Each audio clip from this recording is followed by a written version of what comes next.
Good evening, everyone. Welcome to our World Diabetes Day panel discussion. At this time, we will turn over the meeting to Liam Paula Bartley, Associate Chair, Region 3, to lead us off with a word of prayer. All right, good evening, everyone. Let us pray. Father, we give you thanks for another day, for bringing us here together to speak on the topic of diabetes, Father. I ask that you intervene in this discussion, that we leave here more educated than we joined, and that we leave here with a mandate to do better with our health and to help those in need. Father, we give you thanks for what you're about to do and have been doing individually and collectively. As we say the Lord's Prayer, where lands meet, be present, Lord, to weld our hearts in one accord. To do thy will, Lord, make us strong, to aid the weak and right the wrong. Amen. Amen. Lion Leroy, we now ask to do the welcome. Well, thank you. Distinguished Lions and Leos all, moderator, panelists, guests, a pleasant good evening to you. On this important day, World Diabetes Day, I wish to say a rousing and hearty welcome to you as we commemorate this day and examine how we can change the face of diabetes in the Caribbean. World Diabetes Day provides an opportunity to raise awareness of diabetes as a global public health issue and what it needs to be done and what it takes to be done collectively and individually. And so let me especially welcome our moderator, Mrs. Rosemary Allen, panelists, Dr. Carolyn Goddard, who will join us later, Dr. Warren Holmes, Dr. Kathy Ann Cave Henry, Zinger Robinson, Michelle Carrington, Lennox Prescott, and especially so, Mrs. Thea Mack. The Diabetes District team encourage you to continue and observe the month of November, Diabetes Month. And so I now invite you to sit back, relax, interact, and enjoy. Thank you.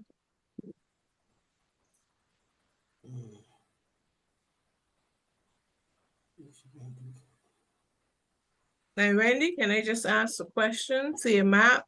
She's having some difficulty getting on. I don't know if you're seeing her name. No, not seeing her. Not yet. Okay.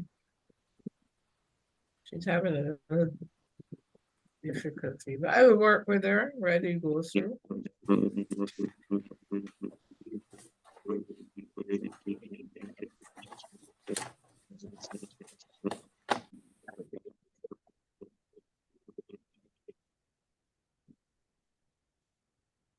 All right.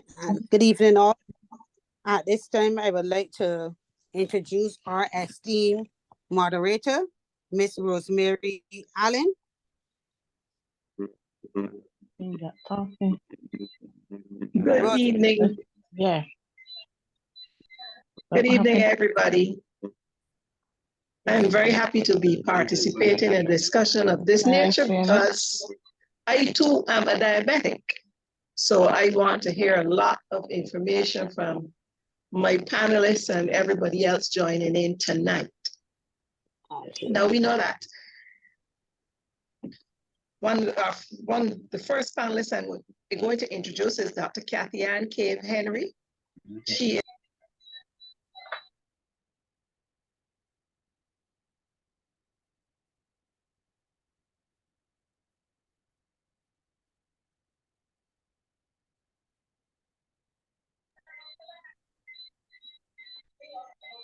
Hey, Wendy, can you ask persons to mute the mics, please? We're having a little difficulty. Did you hear me? Or were you not hearing me at all? We weren't hearing you at all. But Okay, we but just you hear asked me now? persons to mute the mic. So yes, we're Okay. hearing you now. Good. I said that I'm very happy to be part of this discussion because I too am a diabetic. We have a very interesting list of panelists tonight. First up is Dr. Kathy Ann Cave Henry. Welcome. She is a graduate of the UWI Mount Hope campus in Trinidad and Tobago. After she completed her studies, her internship at the QEH, she spent about 5 years there, and she went on to serve in our polyclinic system. She has spent 17 years in private practice. Welcome, Dr. Cave Henry. Thanks. We also have Lennox Prescott, who I haven't seen for a long time. Welcome. He is a health and wellness consultant who specializes in individual and workplace health and wellness programs.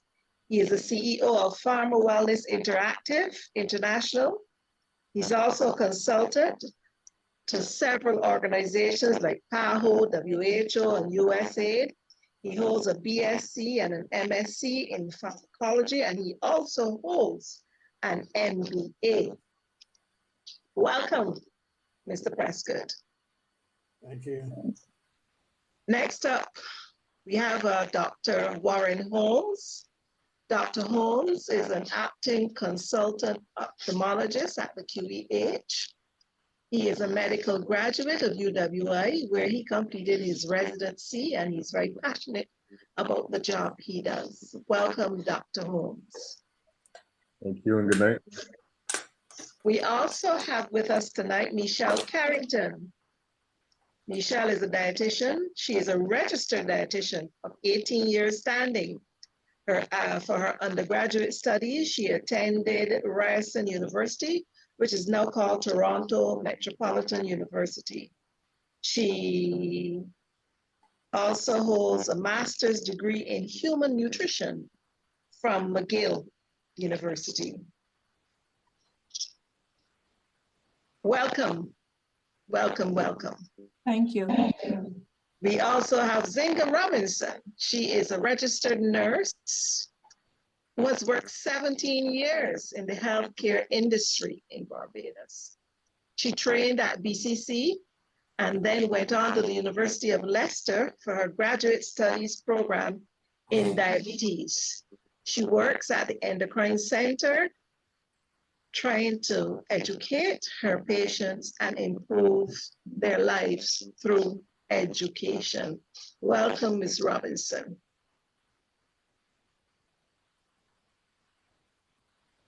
Ms. Robinson, are you there? Thank you. Good. I hope I am getting in everybody. And the next up is someone who really needs no introduction to any of us. He can almost be described as a lifelong lion, having founded the Leo Club of the Courage and Paris in 1983. His name is Dr. Carlisle Goddard. He operates two very vibrant private practices in Lodge Hill and in Speightstown. And interestingly enough, today is the 3rd anniversary of his Swindon practice, which he opened on World Diabetes Day 2020.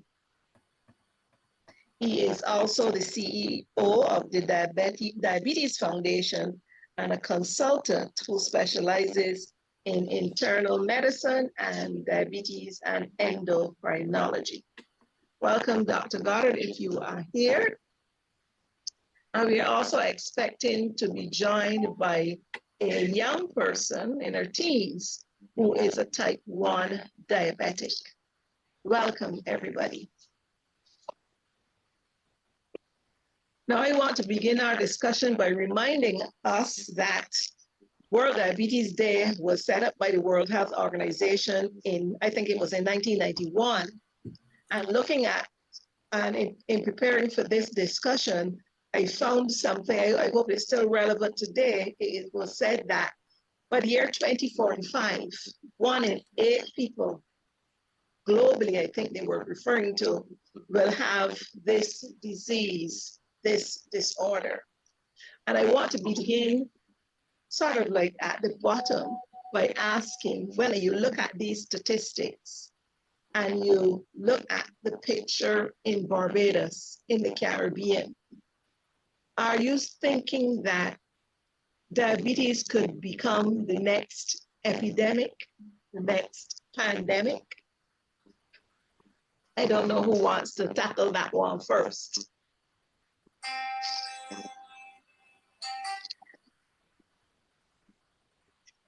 Hi, Rosemary. Thanks for having me. I do agree that it will be our next major illness, whether you want to say an endemic or a pandemic.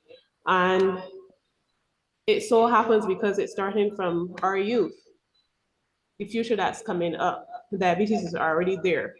We are trying with the national nutrition programs to introduce healthier diets, encourage physical exercise in that community. But we're yet to see the success from that. I'm hoping, hopefully, by year 2045, as you said, we start seeing the results of all the hard work we're putting in now. Reduce those numbers. I'd like to add to what Nurse Robinson said.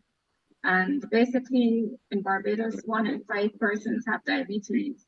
And the driving force for diabetes is obesity. And we know that a lot of our population are obese. So, and we're often very sedentary for whatever reason, that's how our lifestyle is. So until we can address the bad eating and the sedentary lifestyle, we will always have the fuel that will drive the development of diabetes. Dr. Cave Henry, you want to come in here? How do you mean? Oh, sorry, no. I That am was thinking you spoke. Yes. I'm thinking about Lennox Prescott. Lennox, you want to come in here?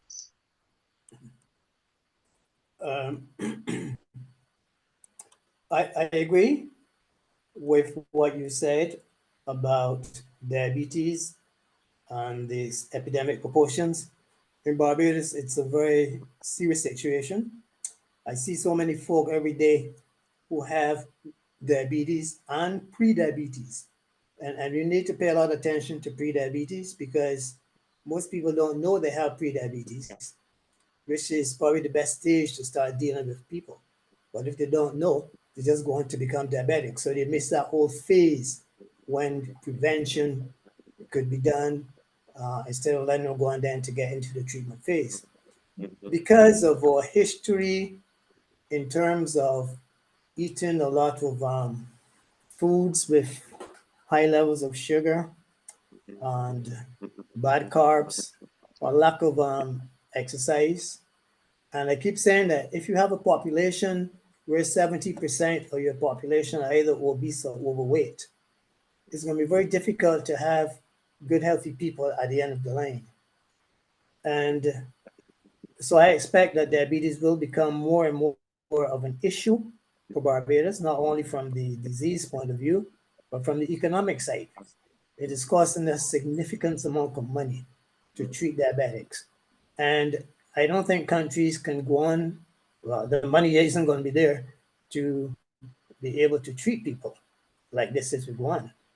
Right now, spending so much money, because if you consider that, if we spend a lot of money just on diabetes, I think the government spends about $80 million a year or something like that. That's money that could be used in other places, even in the healthcare sector. So the more money we spend on diabetes plus the other NCDs that contribute to diabetes, not only obesity, but the cholesterol levels, I keep saying that they're all integrated, cholesterol, diabetes, hypertension, all of that. And sometimes I think we miss the boat by just focusing narrowly on diabetes. And sometimes people don't realize that a lot of the things they're doing are really contributing to their diabetes.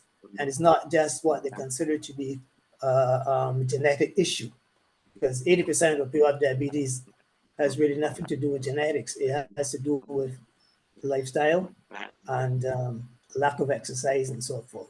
We've got to get people to correct those issues out of it. I believe in correcting the problem if you're going to get to the solution.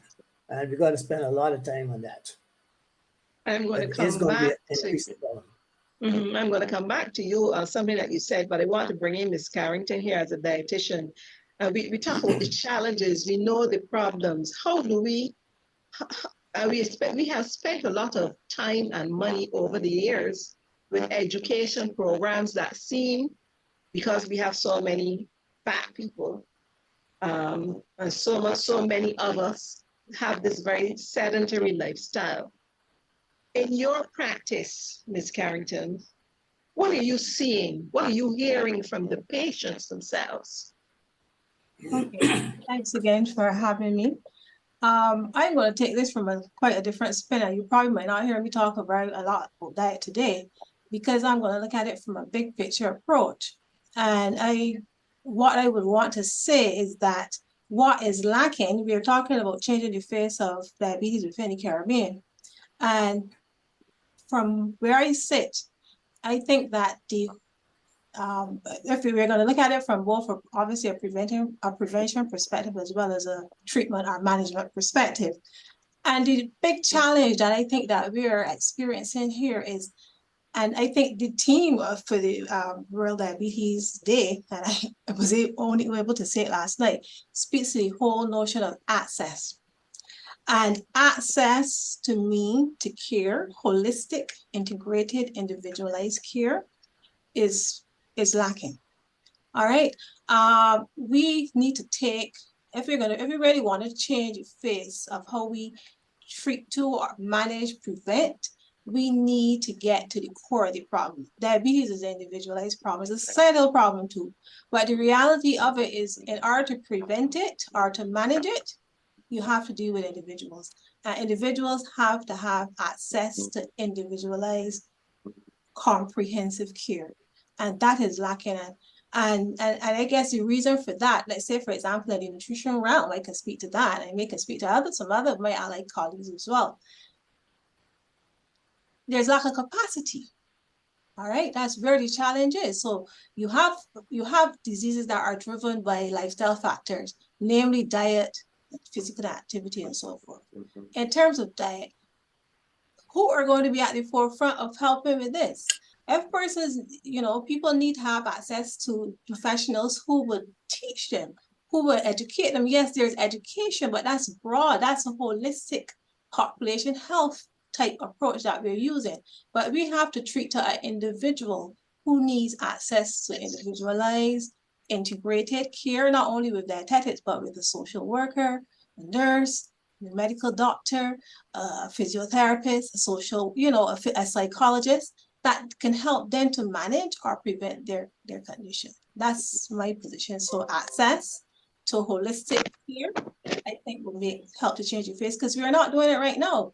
And the couple people who do have access to it will do better. I mean, there's not a lot of research out there to speak to it, because we don't capture a lot of this evidence, but anecdotally, the persons who have access to holistic approach, a team approach to care, they do better. Lennox has an excellent program where he looks at the individual, and he teaches people to know their numbers and so forth. And there are people that do well, because you know what? They take some time, you educate these people, you counsel them, you help them with behavior modification so that you move them from a certain place to the next place. Because the reality is that behavior modification or changing behavior is complex, and it's going to take hand holding. So that access, I think, using that multidisciplinary approach, that team approach, will definitely make a difference as we move forward. Thank you. And Dr. Holmes, I just very want you to come in, because when I was listening to Ms. Carrington talking about this multidisciplinary approach, and hearing Lennox and all the others, one thing I thought about was the fact that I don't think that a lot of diabetics think anything about losing their sight when they are diagnosed with diabetes, if it comes uncontrolled. I don't think that is something that we think about. So I really want to hear from you. Yeah, that's a great statement.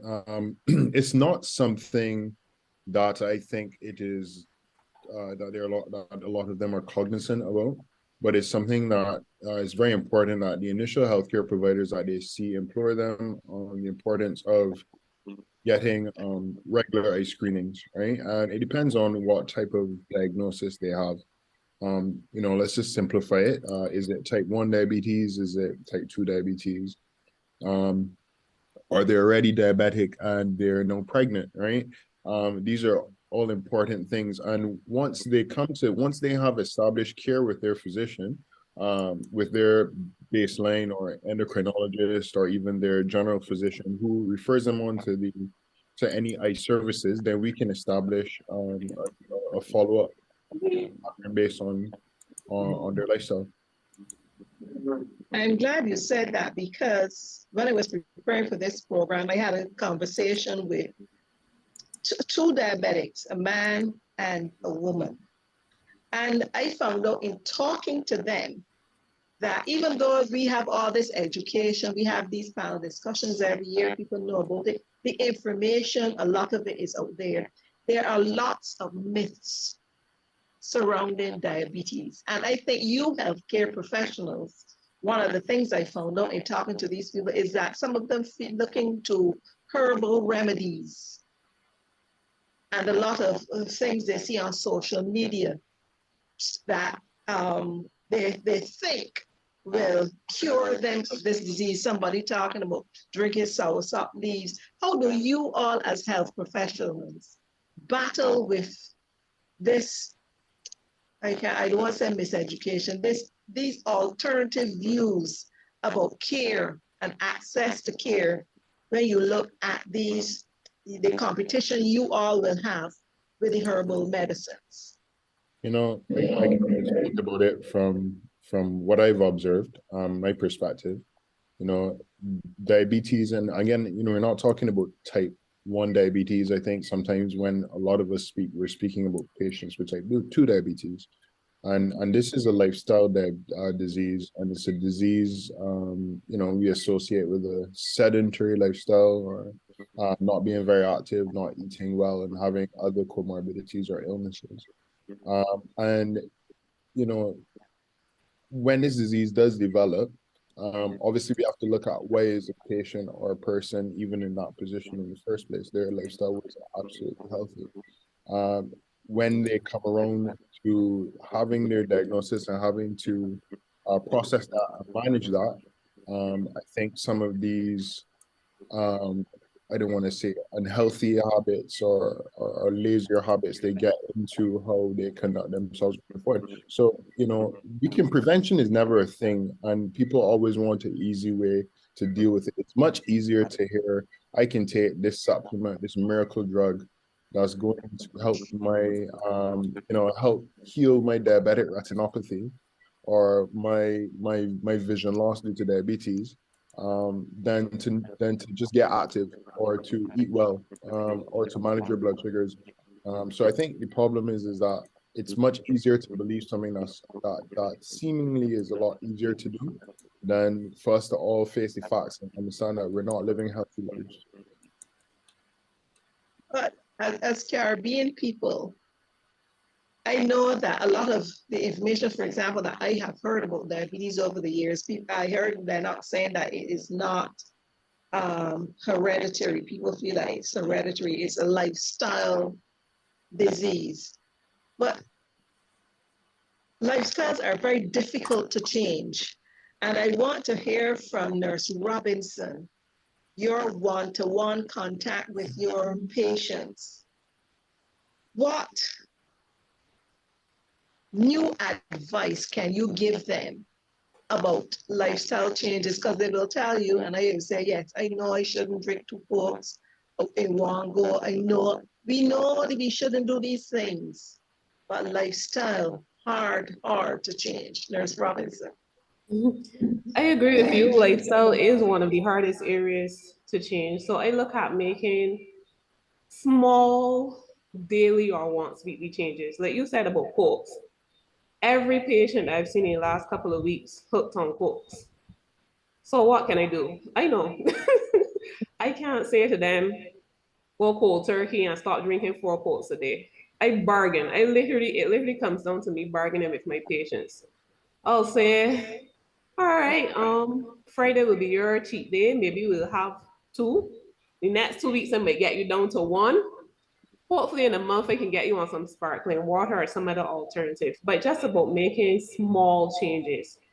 Just like the gym. I can't expect someone who has been sedentary for the last 5 years to get up one day and decide they're going to do an hour in the gym, because all of our guidelines state we should at least aim for 45 to 60 minutes in the gym 3 to 5 days a week. I can't do that. But I can ask that they do 3 10-minute bouts a day. 10 minutes you go walking your dog, another 10 minutes you're doing something. So it's just about making small changes to have hopefully a bigger impact long term. And I go to Michelle now, the dietitian. I know it's very. Excuse me one moment, Rosemary. Mhm. The young lady Tia is on, so if we Oh, can we have just our young patient on. Welcome.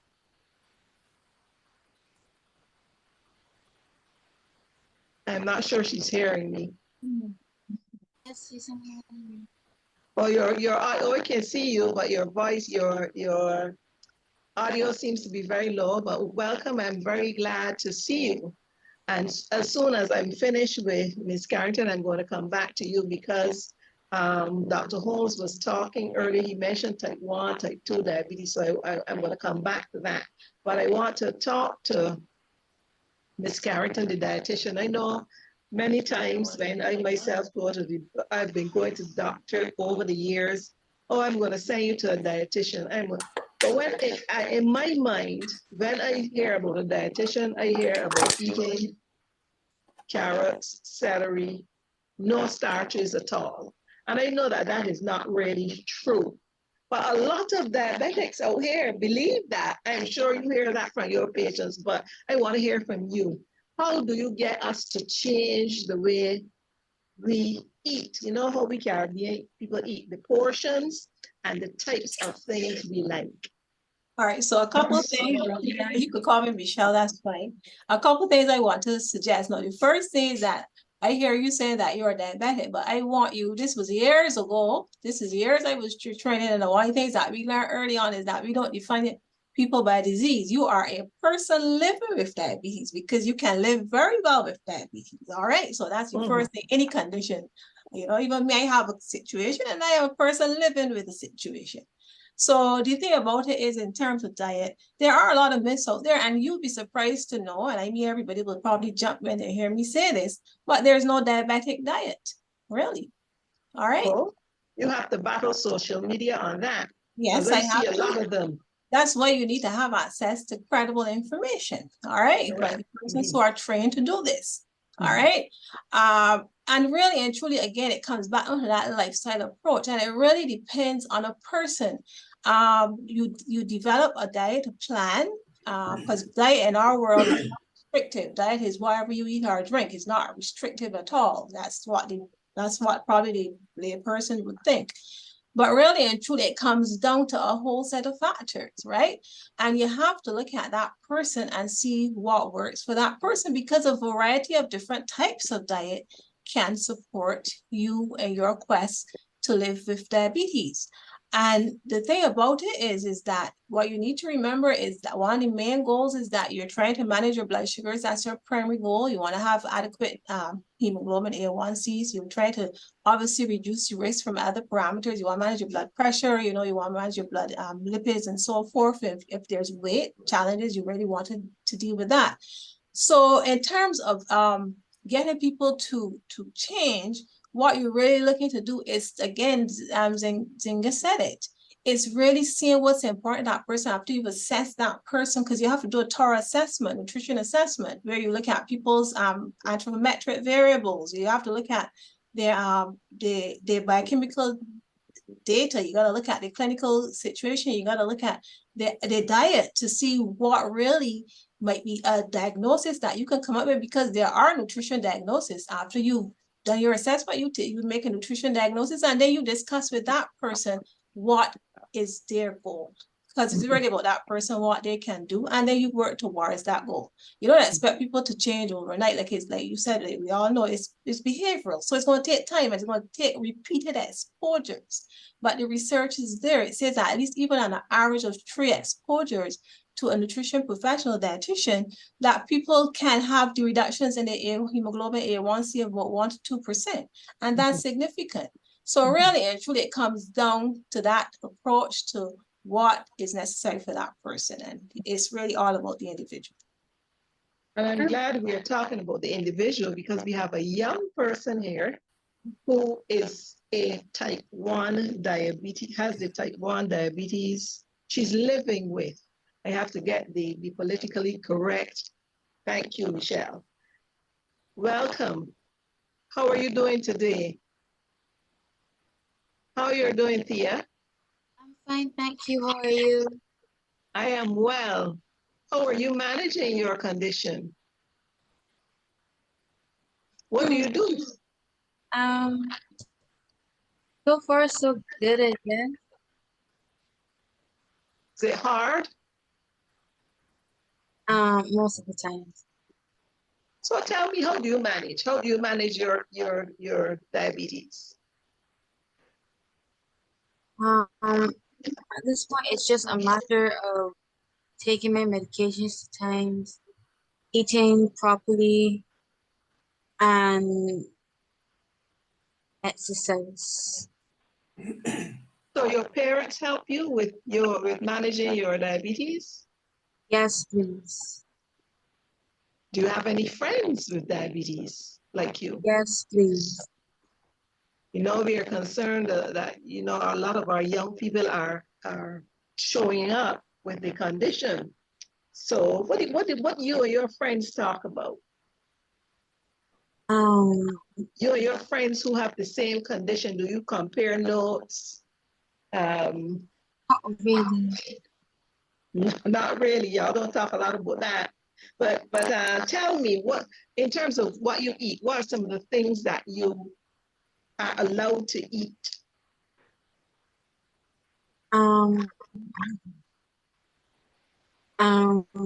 So basically, it's not that I'm not allowed to eat certain things. It's just that I have to like put it in the correct portion sizes and take adequate medication.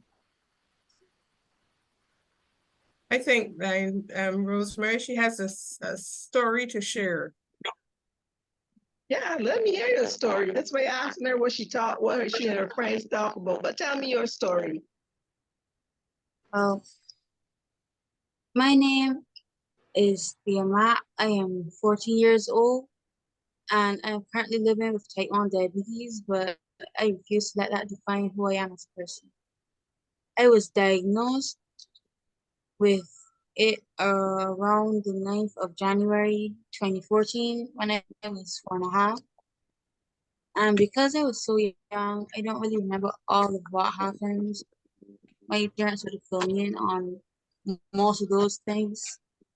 I spent about 9 days in the hospital, and after I came out, my mother went through the whole process of like informing my teachers and my friends at primary school about how I would like react to different situations, how they could properly take care of me, and what signs to look out for. But during my stay at the hospital, I got like a lot of visits from my friends, especially my best friend, my teachers, so a couple of family friends, but one person that I saw like every day, yeah, actually, yeah, every day. My nana, she would come and she would sit with me during the day, bring me all sorts of foods that I like because really and truly, I don't really like the hospital foods. Um, she would stay with me during the day until my mom would come to visit in the evening after she came from work. Then my dad would come and fill in for the night, and he would leave early the next morning. My mom would come in, and the process would repeat. So you had a community of people working and helping you along your journey. Yes, please. And I think that goes back to the point that Kathy or Michelle made, that you need this kind of holistic approach. And in her little area, she had that community support, but I don't know if, how I would have to ask Dr. Holmes and Dr. Cave Henry and Lennox too. How realistic is it for talking about a localized issue now? How realistic is it for us, looking at the theme of World Diabetes this year, to have this kind of holistic approach, having all these different parts of the diabetes treatment wheel working together and treating our patients? How realistic is that? I will start there because I feel that is where our deficiency is. I am a general practitioner and I'm at my corner seeing my patients and I'm trying to do the best for them. Another doctor is at their corner seeing their patients and they're trying to do the best for them. But what I've found is that like one of the limitations is like if you're diagnosed, it's imperative that you see a nutritionist. And sometimes that's not always possible because of financial constraints.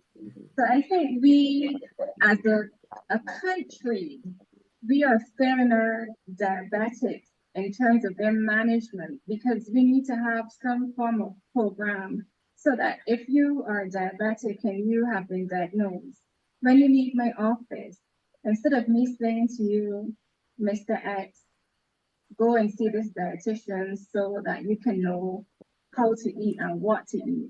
We need to have programs in place that these individuals can call and like sign up and go where you have a team of like a doctor or a diabetic nurse or whatever who can educate them, and they also have other people in the same situation as them. So they form a support group.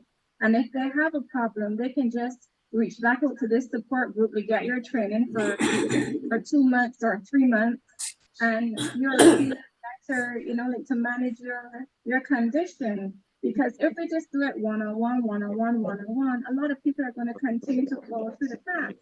Like even Thea, you know, she as a young teenager with diabetes, I think she needs to be in a program where she, having gone through this, can help other young individuals who have a similar diagnosis.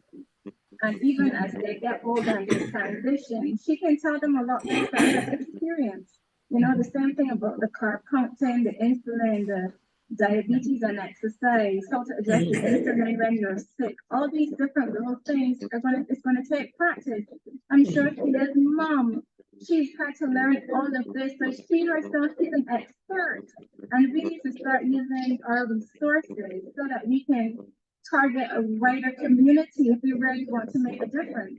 And what I also wanted to say was that I really agree with Mr. Prescott when he started to talk about pre-diabetes, because we're focusing on changing the face of diabetes. But you don't just wake up and become a diabetic. You know, us for type 2 diabetics, you have a 5 to 10 year window before the disease becomes blatant. So if we, as general practitioners or whomever, we screen our patients, especially the ones who are at risk for pre-diabetes, we have that opportunity now to educate them so that we can reverse this condition. We don't have to wait until, oh, their blood sugar is 13 and oh my God, you're diabetic.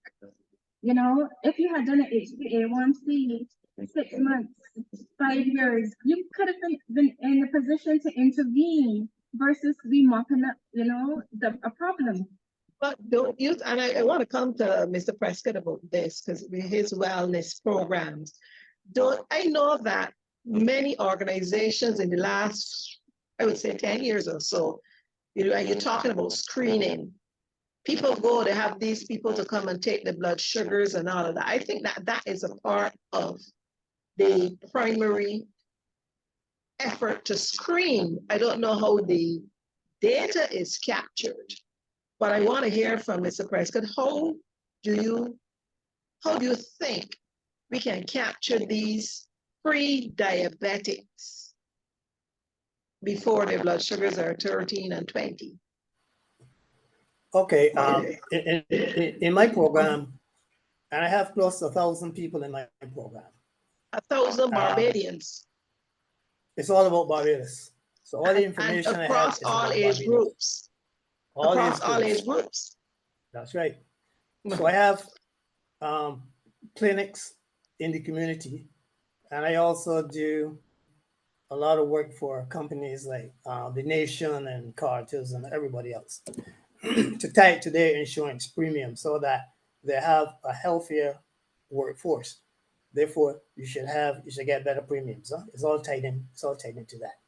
But the thing is this: every member of the Farmer Wellness Program, when you join, you get an HbA1c test. Because diabetes is so relevant, it's so prevalent in Barbados. You have to do the test to tell you where you are in terms of diabetes. It's just not the blood sugar we do the HbA1c, and that's fine. So if you're diabetic and you have diabetes 6.5 or greater, so we have a score of 10. We tell you that's fine, you have a score of 10. What we're going to do is to help you get that down. Your first target is to pre-diabetes, and then we go to no diabetes. And we reverse a number of people with diabetes. The diabetes type 2 is reversible. Now, I said something earlier, I think was a little misinterpreted. It is? No, is reversible? Of course, type 2 diabetes is reversible. If you come at the right time and so forth, and it's a process. But when I talked about genes, issues, and so forth, it's about 80% of the people who have type 2 diabetes have it because of obesity and lack of exercise, etc. About 20% have it because of genetics. But what a lot of people like to say, my condition is because of genetics, and it's not. Because somebody will say that to you, and they have a BMI of 40, which is extremely obese, right? So we don't only do the test for diabetes. We do tests for the whole cholesterol range. We do body composition, so you see what your visceral fat is, or the fat wrapping on the big organs. But all these things contribute to your diabetes profile, all right? So you got to look at all these little things.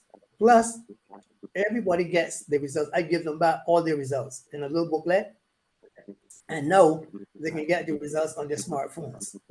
So here they are, going home, knowing their values and knowing what normal values are. So if you're at 10 and you know your normal value should be 6.5 or so to get out of diabetes, you're working towards that. And we have an intervention called Eating Healthy, Exercise, and Lifestyle Change. So you're working towards these things. So we see you every 3 months after that. We don't see you just once a year and so we see you every 3 months.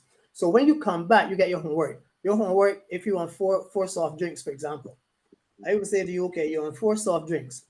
When we see you at the end of 3 months, I want you to be on 3, 2, 1, or 0 soft drinks, but not on the 4. So you know what you're working towards. Plus, I would like you to give up the white bread you're using for these 3 months. So when they come back and they lose 10 pounds, and somebody will say, but I didn't do anything. Because people have this myth that if they're going to lose weight, they've got to go and join the gym, they've got to exercise 300 hours a day, all kinds of crazy stuff they've got to do. But when they come back and they lose 10 pounds, I say to them, you've lost 10 pounds, you've done well. Well, how come I lose 10 pounds? I didn't do anything. So then I will show them you gave up the soft drinks and how much sugar is in the soft drinks and how the sugar then converts to fat and so forth. And then they say, okay, I understand this. So what you're showing them is that you did A, B, C, and D, and look your results on your diabetes and hypertension and so on. And then they say, okay, don't worry, when I come back next time, I'm going to lose 20 pounds. 2 things happen. They understand that they, as human beings, can do something about their own health. They can do it. So they see that. And secondly, they realize that what they are doing can change their health output. So therefore, they know I have it in my hand now that I can do so much to make sure I reverse diabetes if I'm pre-diabetic, that I don't go on to be diabetic and working every day to come back. So for example, I give people a very simple concept. 12-inch ruler, 12 inches. Inch 1 to 9 is wellness, 10, 11, 12 is illness. So your job every day you're living, is to make sure you stay within inch 1 to inch 9. by doing all the things, lifestyle change, exercise, eating healthy, and so forth. Okay. When you get, because you have control over that. When you get 10, 11, 12, and you're in QEH about to get an amputation on a toe or on one of your limbs, people then realize they have very little control over anything. Because you can't say, well, let me go ahead and exercise for the next 3 months. Okay, it doesn't work that way. But so we teach people that you can control a whole lot of stuff that's going on. And that's how it works. Yeah, but I think giving them back the information and having them do things so sure that it can change. Yes, you can change the whole profile. Rosemary, may I just interject here? Tia has school tomorrow. She has a little bit more on the presentation, and she has a little few things to do as far as diabetes is concerned. So can we let her just finish the presentation? Yes, She go has, ahead, her Tia. mother is waiting. Yes, go ahead, Tia. Okay. Go ahead, Tia. You're muted. As I was Go ahead. during my stay at the hospital, I remember the nurses giving me my insulin and taking my blood sugar much more than my family thought was necessary. And I honestly hated to do that all the time. So at first I was scared that people would think differently of me and possibly not want to talk to me anymore because I was different. But as the years have gone by, I have learned that it's not really what they say that matters, but it's what we think. Over time, I expect struggles to become easier, but that wasn't really the case because sometimes I forget to take my blood sugar, and I don't like to take my medications, and honestly, It gets a bit tiring, doesn't it? it gets.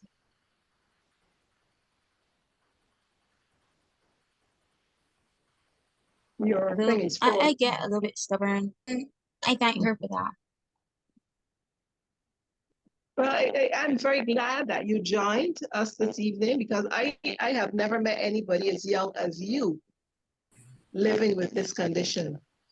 But I know you have a lot of support, a lot of family support, and your best friend support. And I know that you will continue to manage your diabetes and live a very long and fruitful life. Thank you so much for joining us, dear. Thank you. Okay, I'm glad that Thea mentioned that she thought that people would think of her differently. And I wanted to ask the panel, is diabetes still something that carries a stigma in Barbados? Of course. It does? A huge stigma still. I have this lady who reversed diabetes. And for 3 years, she was a diabetic and never told her family she had diabetes because she used to go to one of the polyclinics. And she said that when they would be waiting to see the doctor, people would say to each other, don't let anybody know you're diabetic because people would be looking at you and the first couple of pounds you lose, they will start saying, well, something wrong with this person, this and that, and they'll be busy and looking for you and saying, yeah, I see the person now. Yeah, she's losing some weight, so there must be something. And she was cooking for herself. The family didn't understand it. Cooking for herself separately than them. And this went on to 3 years until she said she was tired of all that, tired of seeing the nutritionist, tired of seeing the doctor at the polyclinic. She just felt she had something different. And that was the first year that the nation had the competition for people to lose weight and reverse conditions. And she joined. And then she won that year. This is Stella. So therefore the family knew what she was. And they said to her, well, why didn't you tell us that you were diabetic? And she said, because of the stigma attached to it.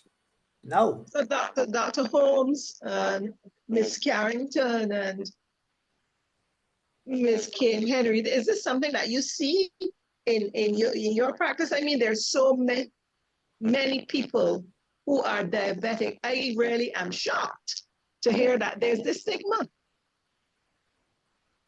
I mean, you do get it, but I think it comes from a place to lack of education. And it comes right back down to that whole idea that you were speaking of earlier, where you talked about myths and all those things associated. So a lot of misinformation. So people obviously not clear or understanding what really they're in for. Warren, I'm just going to share this quick story. I think I need to share this. And I remember I was diagnosed with a condition, an autoimmune condition, a couple of years ago. I was interested that I'm seeing you here on the panel because I didn't envision you coming. And I remember that I came up to the eye clinic because it had affected my eye too. It was in the form of inflammation in my eye. And I remember you saw me, Warren, and you said to me, Miss Carrington, don't worry, because I taught Warren in his medical program nutrition. He said, don't worry, Miss Carrington, everybody got something. That's what he said to me. Interested, I'm seeing you here today. And then he even tell me his story then. So really and truly, people really need to try to get over these things, because the reality is that almost everybody had something they're living with. And the truth of the matter is that we're not going to get them, we're not going to get better, we're not going to get help if we hide them, right? So it is a cultural thing, but it's something that we really need to start coming out of, because sometimes when you actually share the information, you can actually have access to appropriate and adequate and correct information, so you can make informed decisions, because that's really what it is. You have the condition, you live with it, but then you're informed, you're educated, and then you can make decisions that will be in your best interest. So it does happen, but I'm hoping that it gets better. So Dr. Holmes? Warren, thanks for that. Let me tell you publicly, thanks for that. All right. Dr. Holmes? Yes. Yeah, so comment on two things. One, the topic we're talking about right now, and something that we mentioned previously, but we moved briskly from. The first thing is sharing, right? I always like to say type 1 and type 2 diabetes are two different illnesses, right?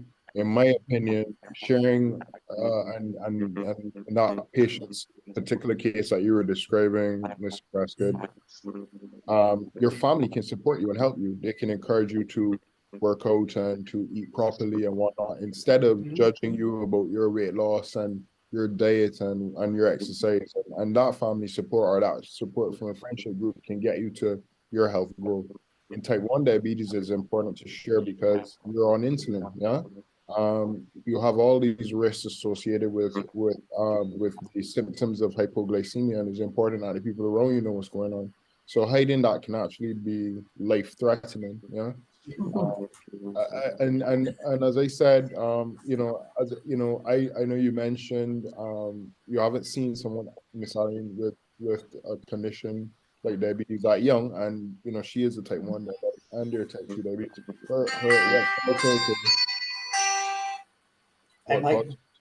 To get to that what develops in the larger population of what we see in two different underlying causes. What brings me back to what I was originally waiting to speak about was we're talking about a holistic approach to diabetes care in Barbados. And I know some mentioned that they pretty much feel as though they're offering an isolated service. Now, in the public sector, there tends to be certain services in which you can access, and being in that sector, I would say sometimes communication on an individual level is not there. You can flag certain issues and you can discuss it amongst colleagues, but there's no real proper, I would say, well-woven program. But the Maria Holder Diabetes Foundation, and I don't know what their limitations are because I don't know what their staffing is like, but they offer a holistic approach. I don't know if anyone knows about it, but right. So you know, you're aware of the foundation? Do you know where it is? Yes. Right. So they have You know, they have, I think they have a general physician, they have dietitians. I'm not sure what other specialties, maybe bariatric consults. I don't quote me on that latter one, but I definitely know they have an ophthalmologist who works with them closely. But how we talking about access to diabetes care, and this you have the Maria Holder, you have the Diabetes Foundation, you have the Diabetes Association of right. Hypertension. How do you get right? people to know?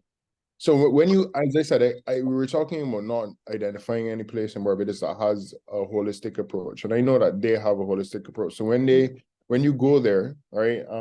I don't know what forum to access them on, but when you access them on their forum, you set up an appointment. There are different levels in which you can seek. It's semi-private, I guess.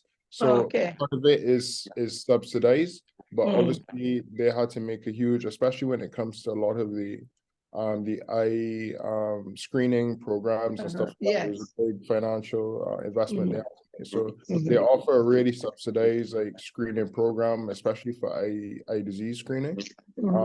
And what I understand is, and I remember when I went to the opening of the eye services there, they were talking about their general holistic approach. So everything related to a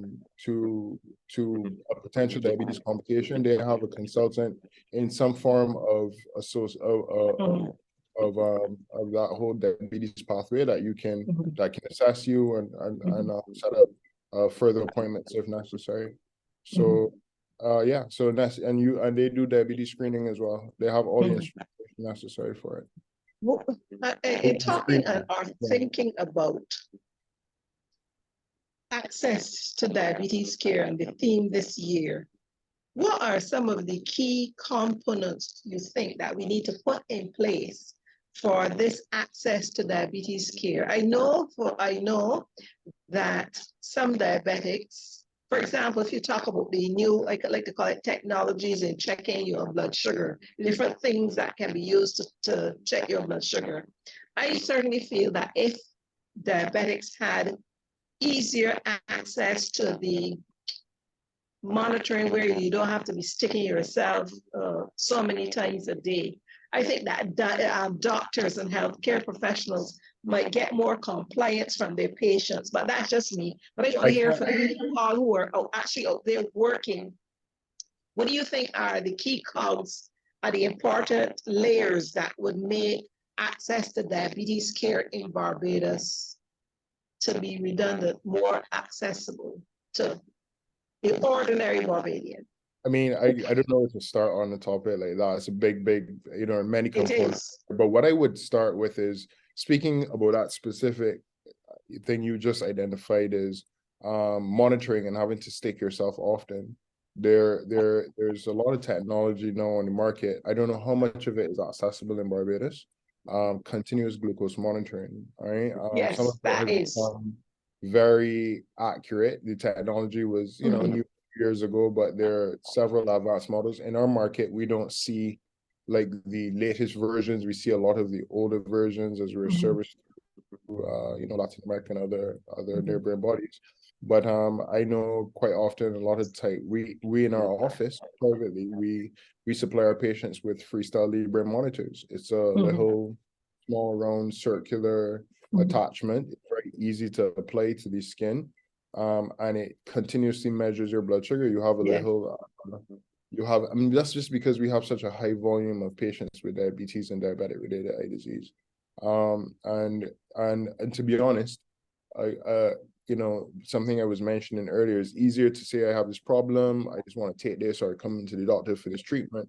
But a lot of it comes down to the patient having to manage their condition and their other comorbidities. So we try to assist them, and we will give them a glucose monitor, and they wear it and they will do their monitoring, and it actually helps them to lower their blood sugars and their HbA1cs. You can look into this product. I have no affiliations with the brand, but Freestyle Libre is one that we tend to use, but there are other products available. That's just one that you can get here in Barbados quite easily. But then you have to look at the costs. So the you don't, cost. yeah, so agreed. You don't have to check your blood sugar. It lasts for 2 weeks, but you attach it to the skin and it lasts for 14 days. And no more, no finger pricking or sticking. You just run your sensor over it, Yeah. and you can get an instant reading.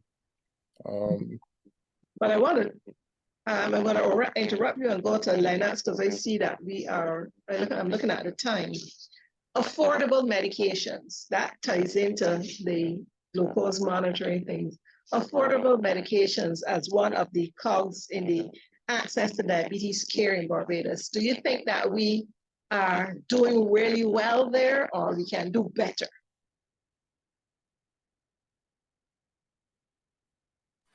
You're Just muted. giving people medication is not the answer. It's amazing the number of people who have medication at home and don't take it. I tell you, people in Barbados go to the clinic every 3 months. It's like a routine. Go to the doctor every 3 months, they get the prescription, they get it filled, a lot of them take it home and put it on the table or wherever. And so you have to have a relationship with them to find out, okay, you're all this medication, but every time you come back, your blood sugar is so elevated, A1C is going up. So something doesn't make sense. And you then chat with them, and then you find out, well, you know, but I didn't take my medication for the last 2 weeks because I'm feeling good or something. And you got to explain to them, I do these little charts to show them if you don't take your medication, how your blood sugar will go up or your blood pressure will go up, to get them to understand that the medication is for you to take. And I always say to people sometimes too, don't go back to your doctor if you're on medication, for example, you haven't taken it for a month or two. Take it so we can then see if it is working or not. Because you may go back and get put on another medication, which doesn't make sense because you're not taking it. So when you take it, then you see my blood pressure came down, my diabetes is getting better. Then they understand, yes, you need a medication. Dr. Kathy spoke about something earlier that's critical, cost. Treating diabetes is not a cheap process. It's a lifelong process. It's not only about the medication. It is getting the right foods to eat. It's about the exercise component. So everything is a cost to most people. Where the population is now, where a lot of people cannot afford, you know, things are tight and so forth. One of the first things people give up is the access to medical care. So what Dr. Caffrey was making the point, you come to see the doctor, and then you've got to see the nutritionist or this other person. And people leave, and they never see these people because it's a cost that they don't have.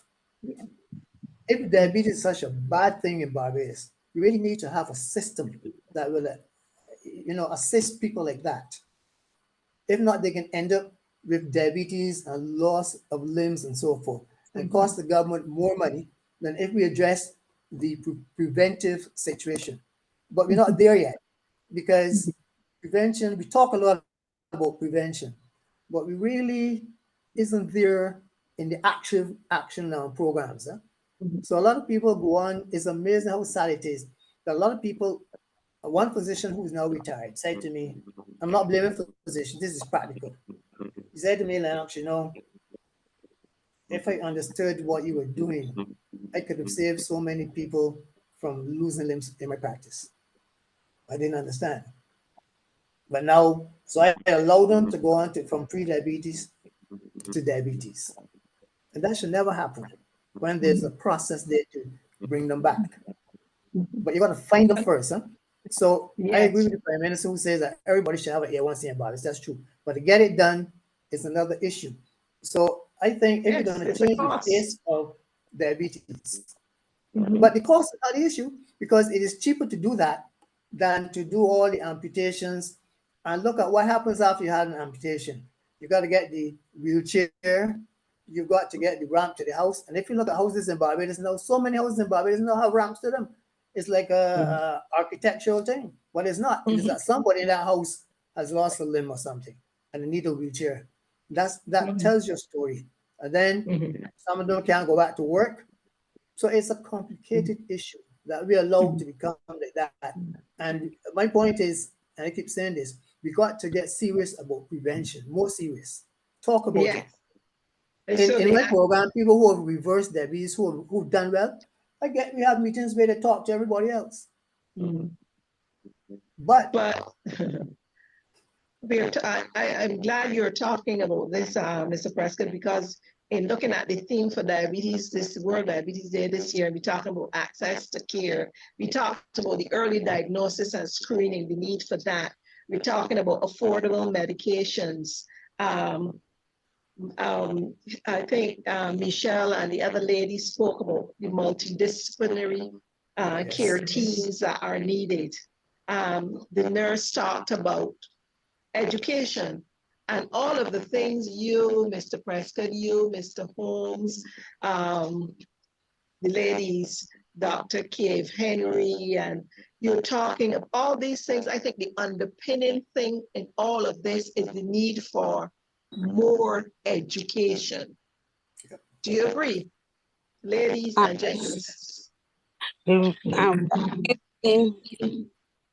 Excuse me, Rosemary, can we wrap up with Tia? She has to go and take some Oh, I medication. thought she was going, that's why okay, so Thea, you have any parting words for us? Or parting advice for us? There she go. No, she's there. I think she didn't finish her presentation that she had, so. And Oh, I interrupted her. Yeah. Thea, Please. I'm hearing that I interrupted you, so I'm gonna allow you to finish now. I'm sorry.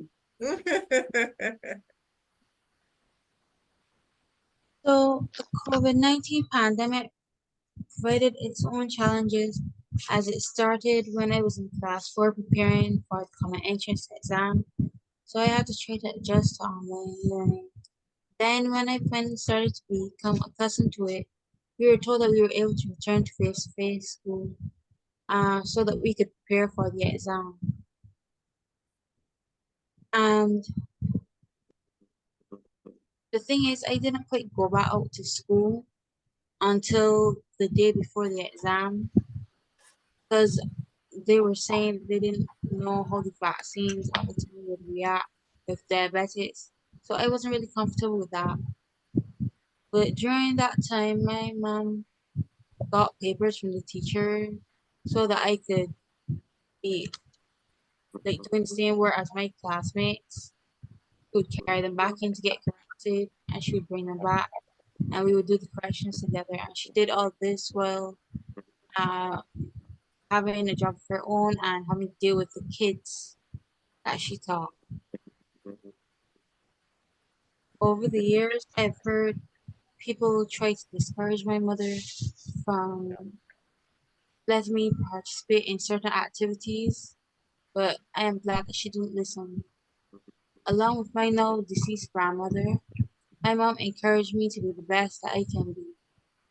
As a result, I have done sleepovers with blossoms and brownies. I prepared and participated in NIFA in the area of dance thanks to Auntie Diane, uh, who is also known as Dr. Diane Brathwaite, and the head of Gemini Project Dance Group. I have represented my school in cheerleading at different festivals such as Gold Cup. Currently, I play netball for my school and club. I have done some interviews through the Diabetes and Hypertension Association of Barbados.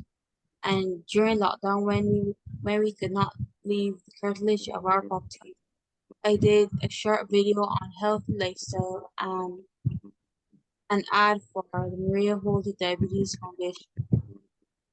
My parents and grandparents have also ensured that I travel with them if possible when going overseas. Like with every medical condition, there will be challenges to overcome.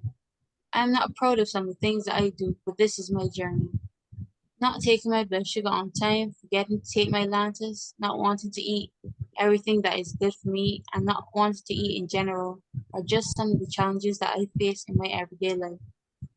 But I try to better myself when I can. A couple things that help me to cope are animals because I can actually talk to them and they sit and listen instead of trying to fix my problems and give me advice.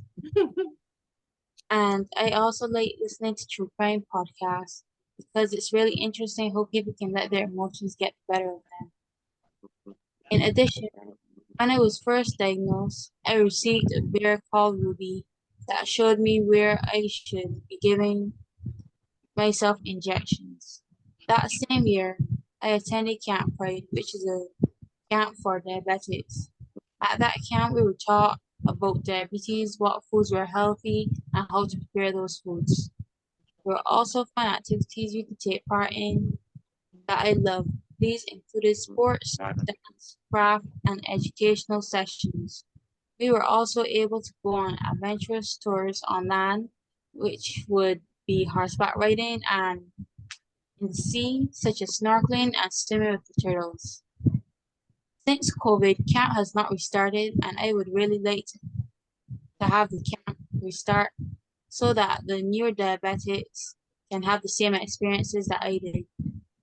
I want people to understand that being a diabetic, especially type 1, in no way indicates that I'm incapacitated. I'm very active. I have taken part in activities such as Blossoms, brownies, swimming, 4-H, and cheerleading. I am still very much involved in netball, football, volleyball, dancing, karate, and most recently, javelin and shot put. But sometimes I just don't want to do anything. And the heat with my current activities, I have realized that I not only need to focus on exercise, but I need to focus on my schoolwork. If I am to achieve my academic goals, I would need to put in the effort required. So there needs to be a balance between the two. Sometimes it's a little bit more difficult than I expected. One of my goals is to become a veterinarian and possibly reside in Australia. If that does not work out, I'm sure I'll find my niche and try to be the best version of me that I possibly can be. I have a lot of hobbies, main ones being dancing, cooking, and as you all know, COVID was a little bit boring. So I kept myself entertained by doing one of the only things I could find to do, baking. I found some recipes that I liked and I worked on improving them to make them healthier so that I could still enjoy them. And that is where my business started. I started off small with baking cupcakes to sell at the shop where my aunt was working, then slowly progressed to making and icing birthday cakes. And now, since I'm taking part in the $20 challenge, I am making other goodies to sell. I'm trying to build a brand that is authentically me. Before I go, I would like to tell you about some of the things that I personally have as pet peeves. People who think that type 1 and type 2 diabetics can be treated the same since they do not understand that type 2 is more lifestyle related. People who are ignorant about diabetes and refuse to educate themselves. People who think that I take drugs because it is fun and that I'm a drug addict. That one got me into trouble when I first went into secondary school. People that don't let me eat my occasional treats because they think that the sugar will kill me. And people who think that when my blood sugar acts up, I'm just seeking attention. Sometimes it feels like if I eat, I die, and if I don't eat, I die. So basically, it seems like a lose-lose situation. But with the help of my very, very patient dietitian and medical team, it isn't that bad. In conclusion, I would like to take this opportunity to say thank you for having me on tonight to share my story with you all as we celebrate Diabetes Month. And I truly hope that I was able to inspire someone today. Thank you so much, Sia. You certainly inspired me because like I said, I didn't know anybody as young as you with this condition, and you have done a lot with your condition. I learned a lot from you tonight. So thank you very much for participating. And I know with you, your parents, and your medical team, you're going to do well on your diabetes journey. Thank you so much again for joining us. And Norm, I don't know how much time I have. It's 28, 26 now, but I wanted to say that this discussion tonight, and I hope the people who joined us and were listening, shows all of us, and I know the health professionals would know this, but for the other people like me who participated, it shows you that you can lead a fruitful life after a diagnosis of diabetes, but that a healthy balanced diet is crucial to it, and exercise, like your medical practitioners say, and just do what your medical teams tell you to do. I want some final and parting words from all of the panelists, and I am looking at Lennox Prescott, and I'm going to start with him. Your final comments for us tonight. Thank you, Rosemary. My final comment is looking at the theme of tonight, changing the face of diabetes in the Caribbean, is that we've got to move away from a situation where we are so heavily dependent on treatment to the situation where we are switching that to prevention. There's always going to be people to treat, but governments will not be able to continue to provide the level of care because of the costs. So people have got to get involved in their own situation, take control of themselves, become responsible. And that way we will help the country, they help themselves, they help the country, they help everybody. Because we got to move the pendulum that way. And it can happen. I've seen it happen so often. You got to give people also the opportunity, and we got to have faith in them that they can do these things. Because sometimes we feel that they can't do this, they can't do that. But I can tell you, there's so much they can do if given the opportunity and if educated in the correct way, in a way that they understand and really want to get involved. So Thank you. Dr. Kathy Ann Cape Henry.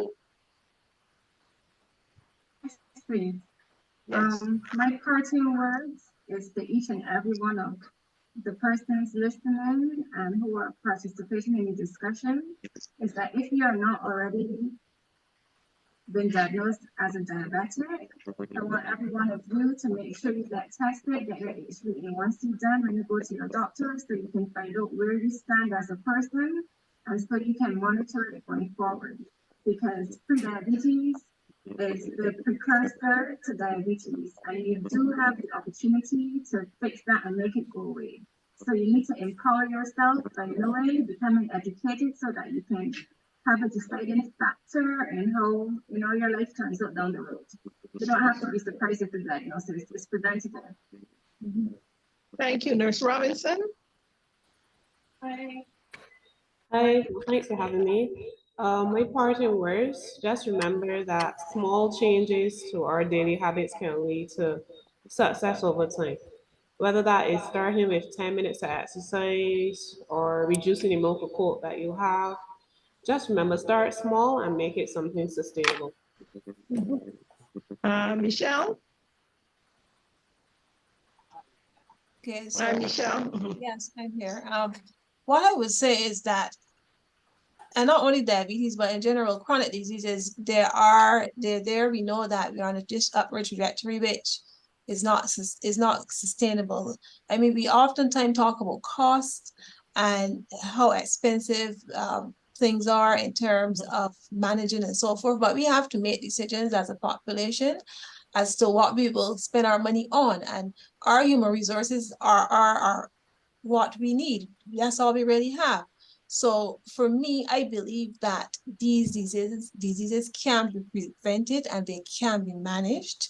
But we have to make a decision that we need to, like the team said, because it's clearly what is necessary, allow for access, that people can be able to access the supportive care or the care that is necessary to help them to manage or prevent. Screening will be a big thing, and I think the life cycle approach is a good way that we can solve a lot of our, if we take on a life cycle approach, I think we can manage a lot of our conditions as relates to these chronic diseases. So that's what I would say. And Dr. Holmes? So thanks for having me again. And I think this is an important talk. I would like to say that, screening is always, not screening, prevention is always better than curing. Yeah, always. And there's a lot that you can do, from a young and age in terms of everything you can do in your lifestyle to prevent you from even getting the type 2 diabetes in the first place. And then once you get diabetes, that's not a death sentence. Yeah. The concern is that the diagnosis of diabetes can lead to complications, and you have a different set of prevention once you've been diagnosed. Your prevention now comes not preventing those complications. So there's several layers and a long distance that you have to go before you end up being treated by a specialist like myself. I want to avoid as much as possible. So even if you can't avoid the diabetes, then you need to take control of it. And accountability is really the term that is most important when it comes to diabetes. Understanding what it is and knowing that you have the ability to ensure that none of these bad outcomes happen to you, and it's actually very much within your control. Well, I really enjoyed our little talk tonight. There are so many areas that we haven't touched because I've been talking, as I said, in preparing for this program, talking to people with diabetes. They know they have diabetes as well. I think Leonard said that they're getting the medication, they're not taking it, they're using the holistic things, they're just confused. They don't know the difference between type 1 and 2. If you ask them which diabetes you have, they don't know. So we really need to extend and have more of these discussions. And I hope that the Lions will see this as a very important public service. And I really, really enjoyed talking to all of you tonight, and especially to hear Thea's story. And I hope that this discussion will be on YouTube or something that, I can tell my friends who are out working or something. I'm sorry, but the dogs are barking. But I would like to have this discussion so, to able to other people who were able to join us tonight. So thank you so much for inviting me. And I really, really, truly enjoyed talking to you. And Nurse Robinson, I promise to be a better patient after all of this. Thank you so much. Have a good night. Thank you, Kevin. Thank you all. Have a good night. Good night. We're not really finished as yet. We had one question in the chat asking what advice would each of you, the panelists, give to a young person with diabetes, type 1 diabetes.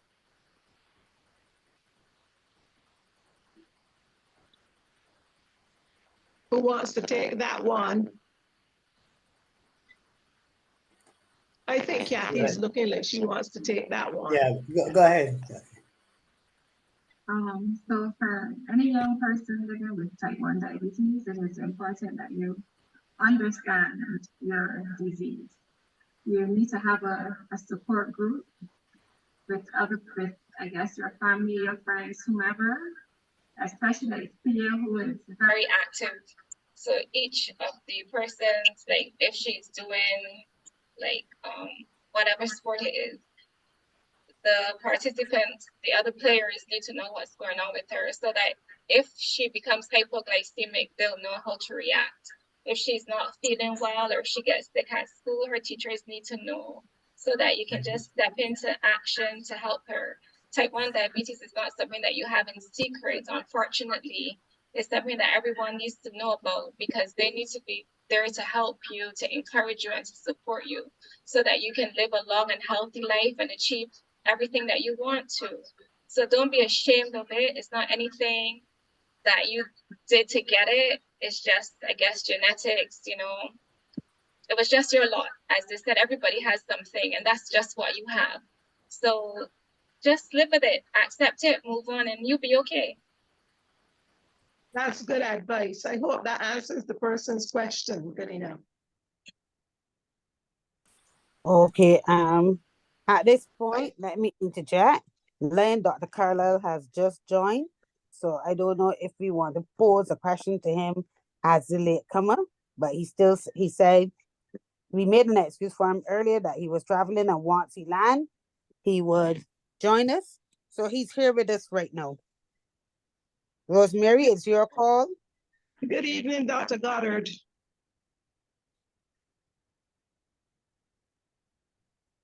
Dr. Goddard, are you there?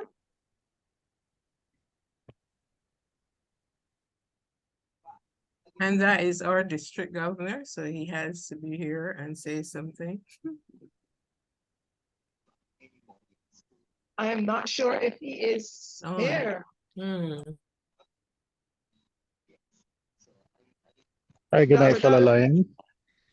Good evening. How are you? Good Thank evening, you for Rosemary. joining us. Not bad. Thank you very much for having me. I do apologize for my tardiness. There was a lot of weather issues rather, and so the plane was quite delayed. I understand, seeing from the comments, you had a wonderful discussion so far. So let me congratulate all Lions and Leos and the panelists for the wonderful discussion. I heard you had an exciting time. I know we speak about access to care, and I hope that we really touch that topic and let Barbadians and the wider public know across the district that diabetes is here, unfortunately, and we really need to make a difference to change it. So having access to care in any form of fashion begins the conversation. That is, identifying you have a problem and seeking assistance.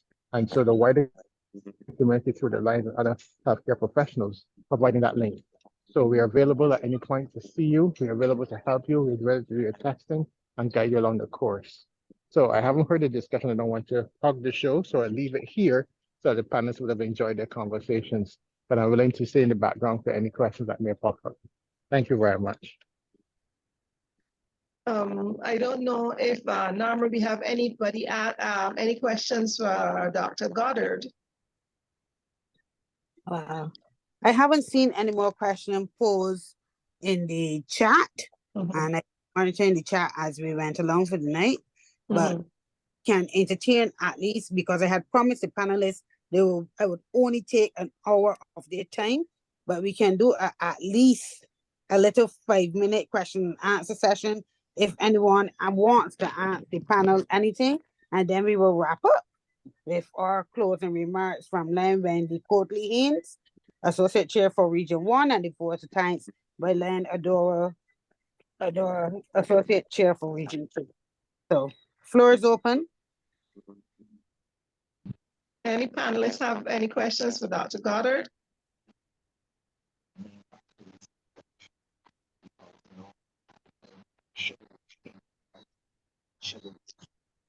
Dr. Perhaps I can go ahead.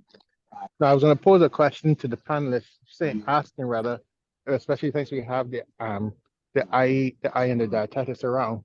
There's a lot of talk right now about using vitamins in the treatment of eye disease. And I'd like to hear the ophthalmologist point of view of this, followed by the nutritionist. People want to know what type of vitamins to take, any vitamins. We know that the over 50 takes lots of vitamins. Is this really necessary? And if so, does it really prevent eye disease going forward? So, to the panelists. Dr. Holmes?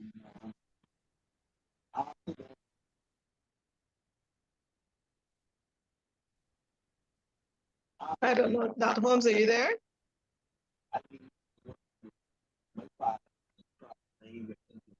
I think Dr. Holmes, like he has left. I don't know. What about the nutritionist? Are you hearing any, you talked earlier about social media and the power of social media and messages that social media put on. Are you hearing anything about these vitamins that people say you can take for eye disease? Kathy, you hearing anything? I think there's a vitamin that comes from Brighton's called Vitalux that is supposed to be good for eyes. That's as much as I know about it. Lennox, Prescott, you heard anything? Well, I know that people take vitamins that contain zeaxanthin and lutein.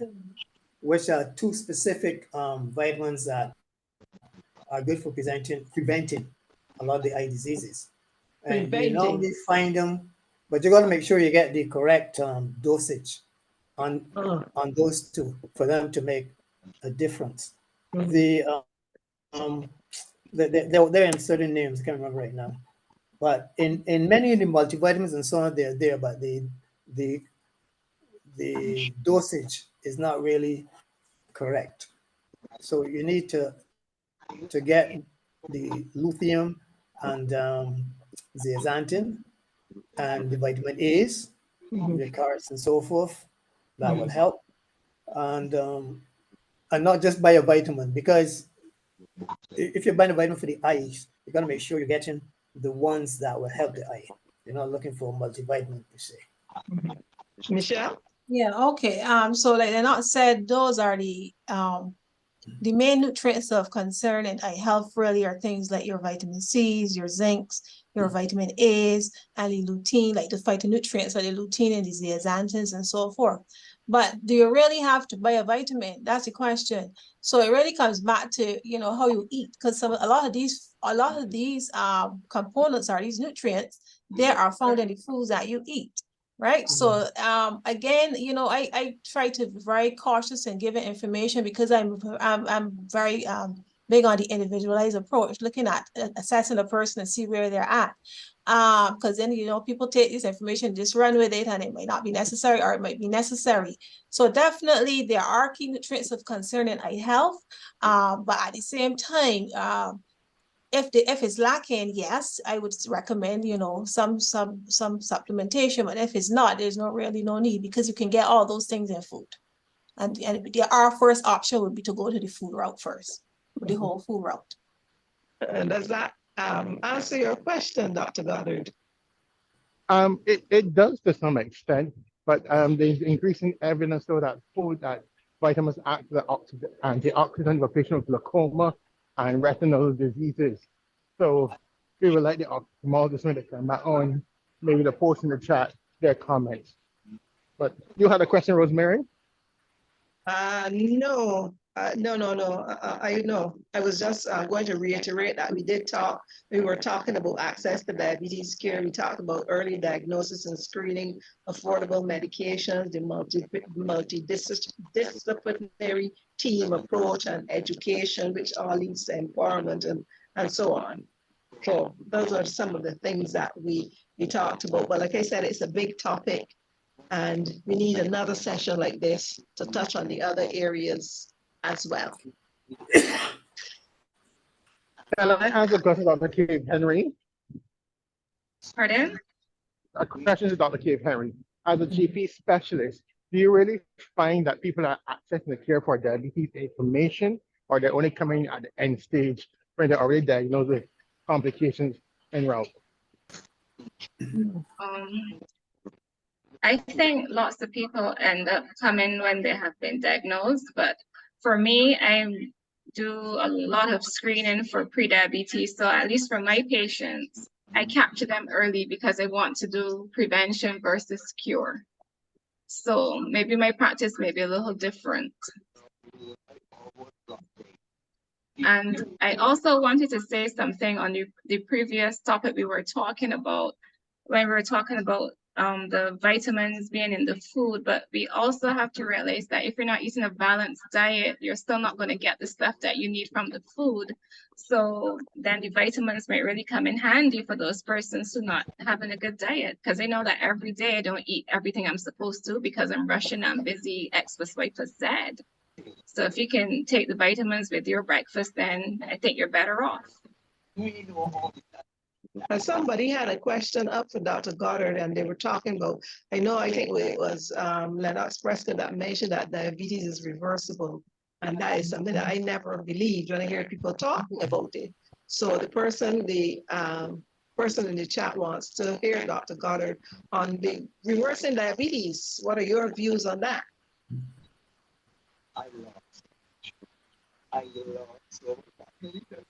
I have plenty of views on that, but my background is very noisy, so I'm not sure if I'm going to add at this moment.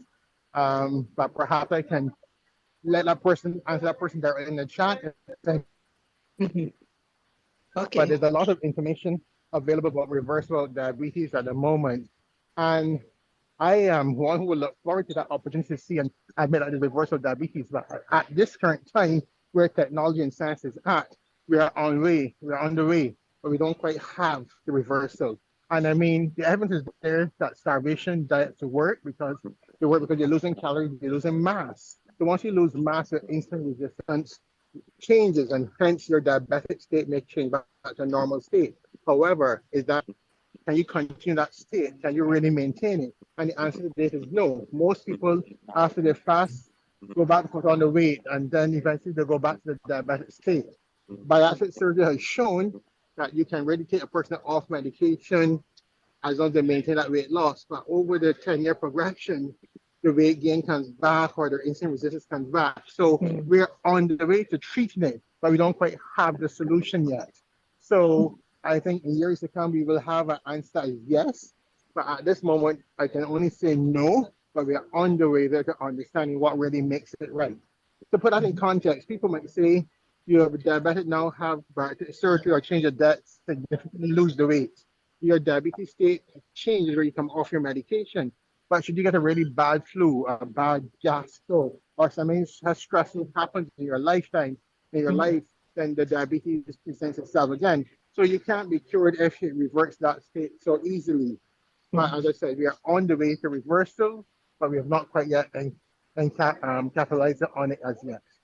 So I hope you've heard most of what I've said, but the background is too noisy to entertain a proper discussion. I think we heard all that you have said, and I hope that answers the person's question. So Norma, it's over to you. Okay, at this point, we will go to Len Wendy Cody Haynes, MJF Associate Chair Region 1, to give the closing remarks for tonight, and then we would ask Lana Dora to come swiftly on her tail end to give the vote of thanks. Len Wendy? Okay.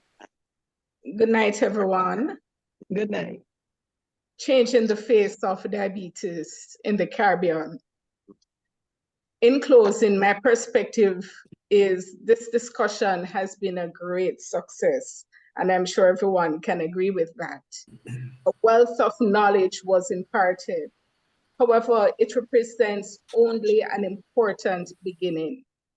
We are now depending on all of you who are here to see that the information that has been exchanged gets back to the communities and our organizations, and that it is effectively used when this is done. We must also depend on our colleagues in the health sector to continue their interest and activities to help address this important health problem. Therefore, what we need to do is to be sure that we do not leave the minority communities up to the health sector alone, but as LANS seek to build a comprehensive fabric to address and bring awareness not only to diabetes, but to other lifestyle diseases as well. Certainly, it should be done in a way which we would develop and build the resources in our communities so that hopefully 10 or 20 years from now, we will not be looking at these problems in the crisis fashion that we are doing now today. How that will be done requires further study and discussion, I'm sure, but at least we have started. Tonight, I can say the energy, enthusiasm, positivity, and most importantly, the move and reach of awareness was evident throughout the past week and certainly tonight. What transpired was nothing short of inspiring, strengthening, and a mission to create awareness. The Diabetes Awareness Committee is very grateful to you for taking time off of your busy schedules to attend this panel discussion, which is really a conversation with the healthcare professionals and persons managing or living with the disease. Let us all go away from here with one mind, that the best way to combat this common problem is to work together and raise awareness and eliminate the stigma. We now know better. And I say thank you and good night. Thank you, Lion Randy. We now go over to Lion Adora. Good evening, everybody. My Good task evening. is a short but easy one, but very important. I would like to first thank our moderator, Ms. Rosemary Allen. I would like to thank the other panelists, Ms. Robinson, Ms. Carrington, Mr. Prescott, Dr. Cave Henry, and our very own Dr. Carlisle. Thank you so much. Special thanks to Tia. She was indeed brave. She had a wealth of knowledge, and she is indeed an advocate for diabetes. I've never met such a young, powerful woman, and we would encourage her to move from strength to strength. What I would add, though, as my colleagues in the diabetes committee would say, we would adopt the acronym TEAM: testing regularly, exercising regular, eating wisely, taking your medication regularly. So not resting it on the table, not taking it when you are trying to feel better, but regularly. Thank you everyone for joining us, and we look forward to another healthy discussion about diabetes. Have a good evening. Thank you. Thank you. Thank you so much.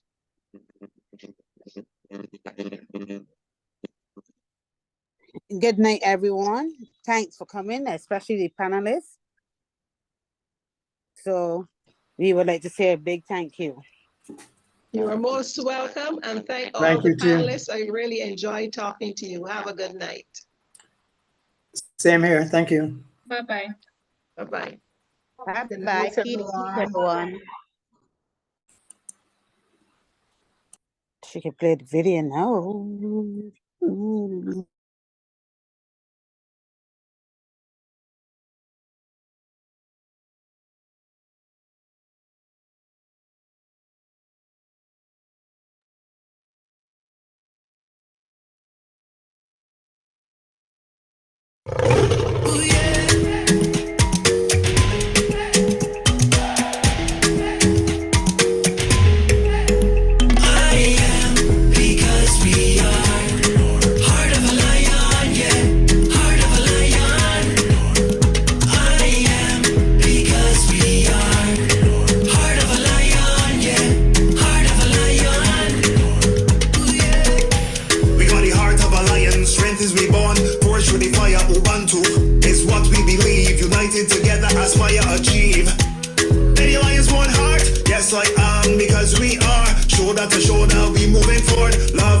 Humanity, honor. We are our brothers keepers indeed. Disaster, illness, and people in need. Lions always taking the lead. With God's grace, we will succeed. So come together now, fight for a cause. Don't settle now. Make this world better now. Let us show you how. I am because we are heart of a lion, yeah, heart of a lion. I am because we are.